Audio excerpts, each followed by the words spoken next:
So I'm recording in the car because I wanted to see, for you to see, what craziness I'm up to today. So I got a call at 7:30 this morning from the post office to say that my package had arrived and would I please come pick it up as soon as possible. So the package is sitting next to me in the car here. And it feels like probably the most dangerous thing I've ever done. And that is to travel in a car with a big box of bees. So hopefully we don't get in an accident and hopefully they don't get too angry and somehow escape their enclosure. So we're gonna bring them home and get them into the hive, and hopefully we don't get stung too many times. We shall see.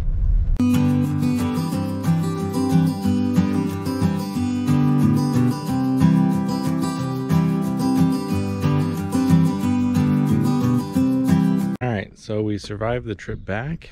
I'm going to get suited up in the bee suit, and then we'll find a place on the property to put the hive. Okay, so this is where we're going to put the hive. It's going to face south. That's gonna be corn, no chemicals. We already confirmed with the neighbor that he doesn't use chemicals, which is good, because that was always the concern. So I'm gonna straighten it down a little bit. And so I pulled out a few frames, because that's where you're gonna dump the bees in when you first take them out. They've got a feeder in here only because we've had really cold days the last few days, and it had, like, there's frost warnings and stuff, so we want to make sure that they have plenty of food and they can find food and they don't need to travel out too far. So here they are. They're probably less than happy now. They're ready to be out of there. So let's get this started. Okay, I'm just going to keep this running. So we are at the hive. We remove this because this has the feeder, so you just use your hive tool. That's the great thing about this tool, is it's a great little pry bar. So we'll do that first.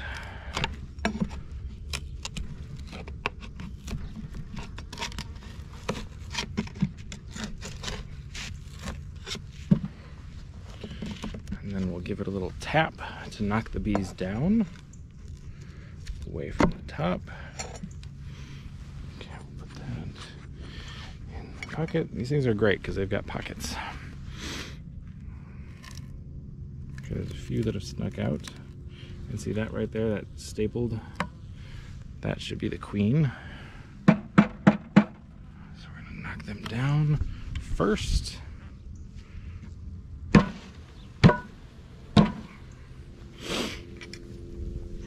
See, they kind of fall to the bottom. So we're gonna be flipping this thing over. Come on, guys, watch out. We'll pry this up.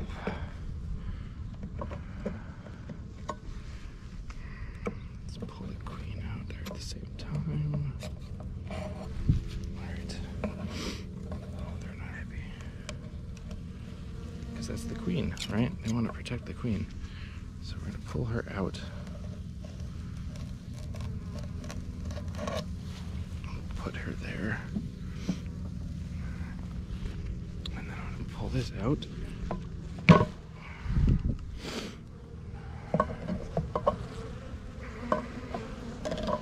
This is not ideal. All right, here we go. This can. Okay. And then we're gonna dump them into the hive. So flip it over.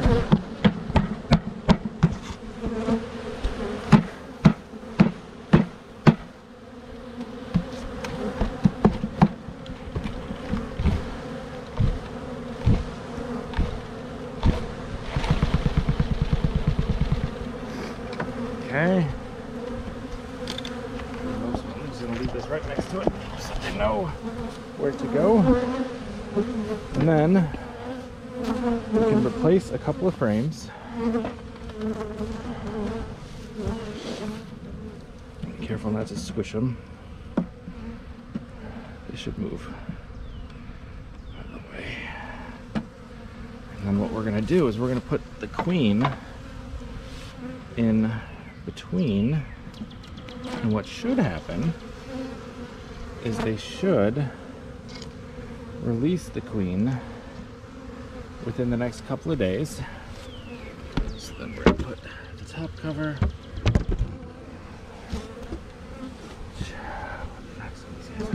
Come on, ladies. And then we'll put the main cover.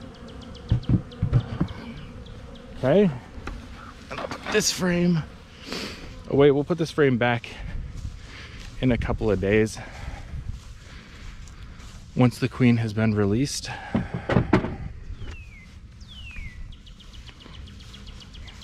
And so the other thing I'm going to do, because we have a lot of skunks and raccoons, is they like to pry open beehives and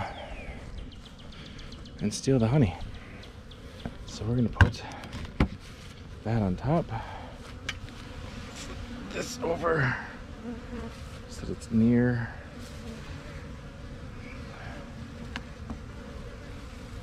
All right, come on.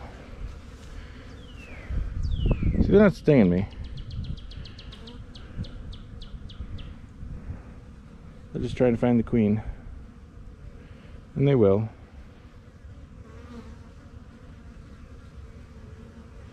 So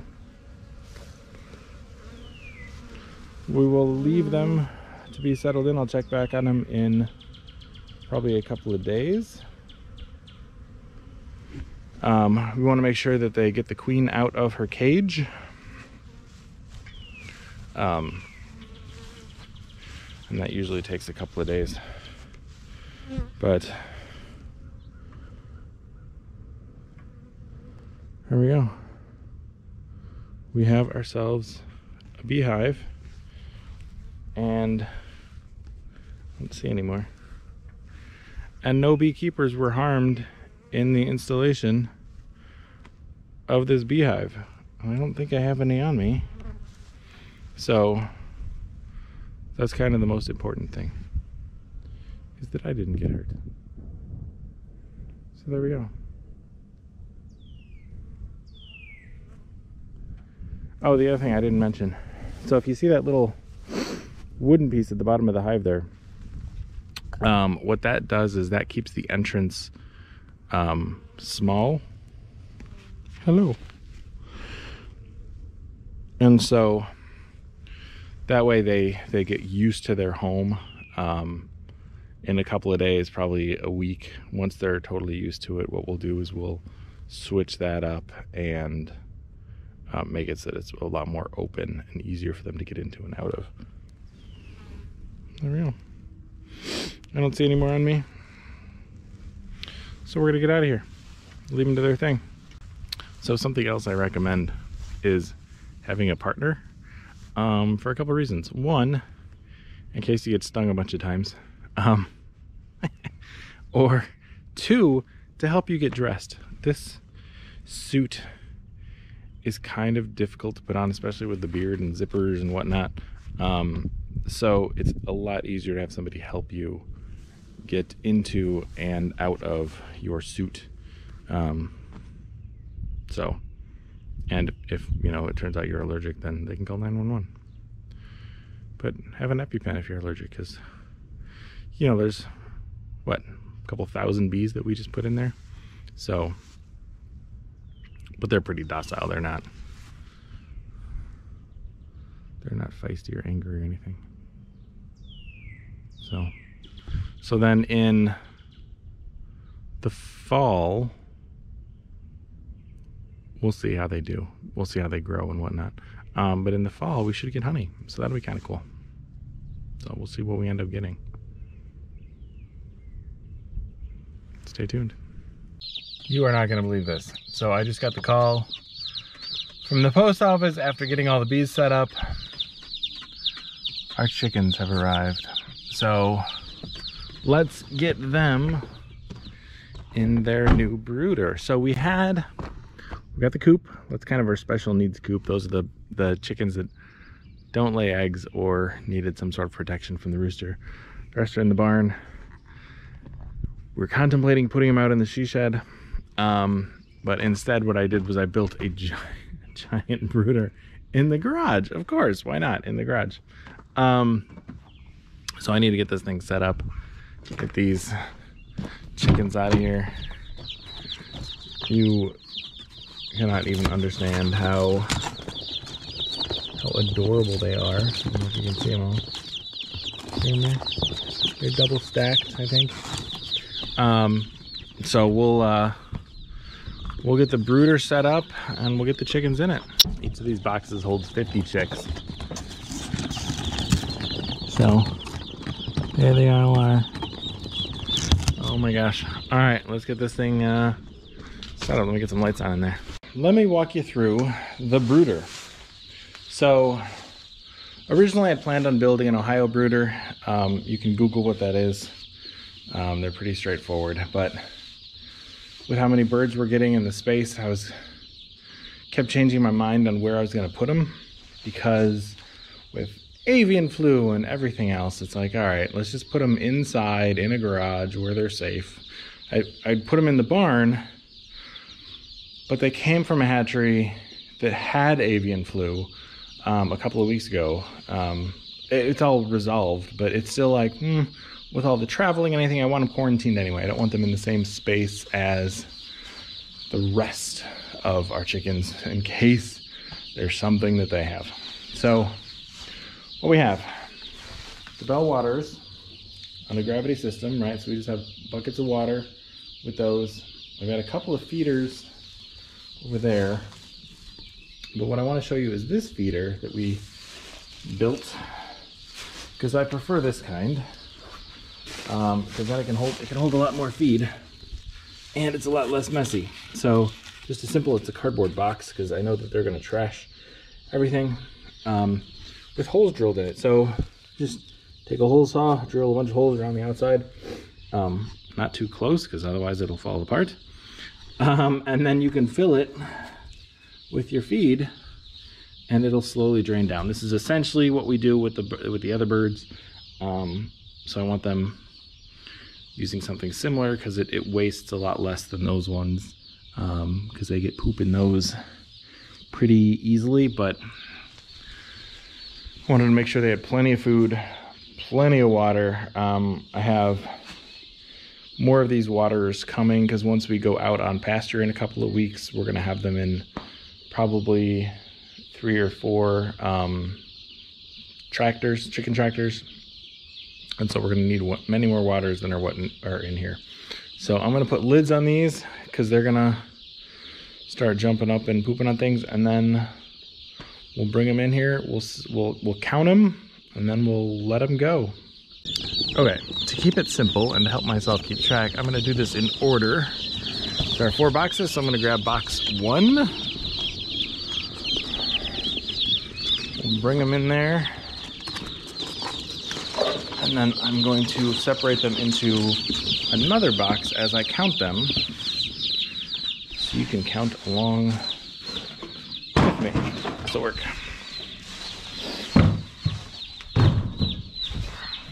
So I want them near the heater at first, because I don't know what kind of, I'm assuming they're fine. It's about 50 degrees today, so it should be fine.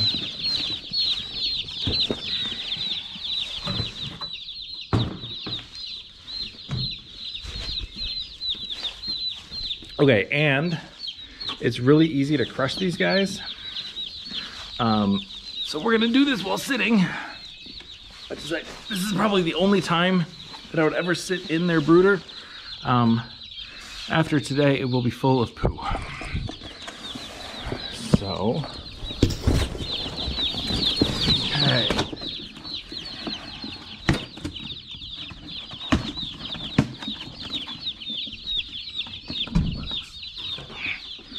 Pop them in this box.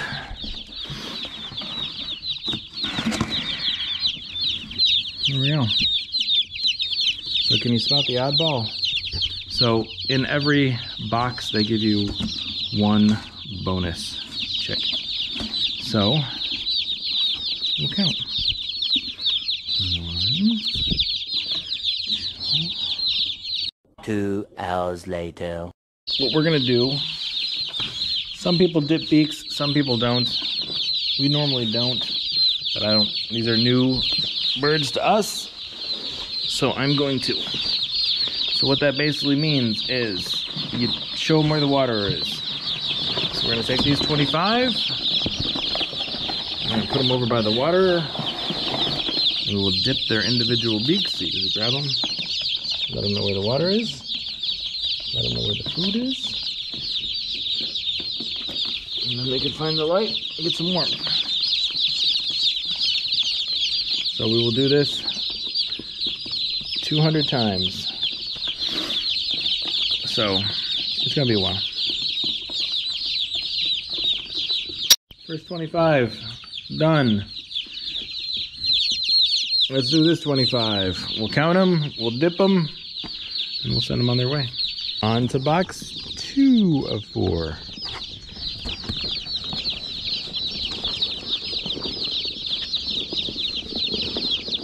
Oh Lord.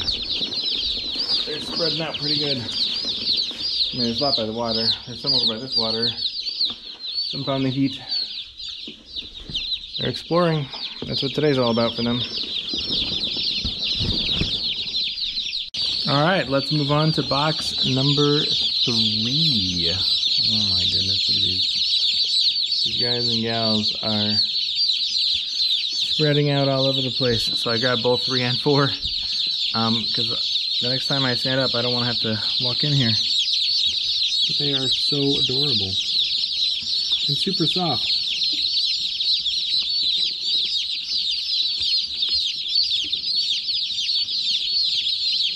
Alright, dudes. Hello. For a day old, you're pretty sturdy. Wow, is it loud in here. Alright, back to counting. I don't know what's going on. This one seems to be climbing through my pant leg. What are you doing? Oh, there's 2 of them. That's why I can... What are you doing? Climbing all over me. Oh my goodness.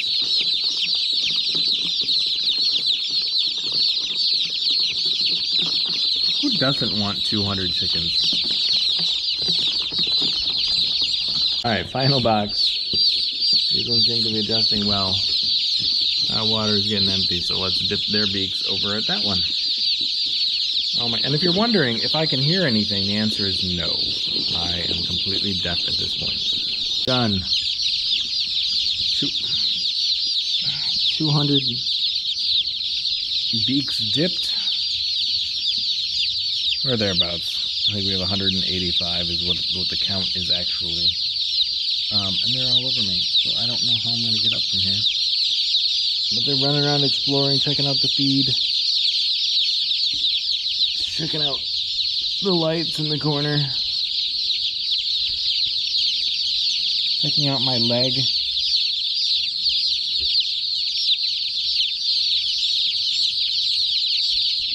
Oh my, what fun this is going to be. We'll see you all next time. Take care.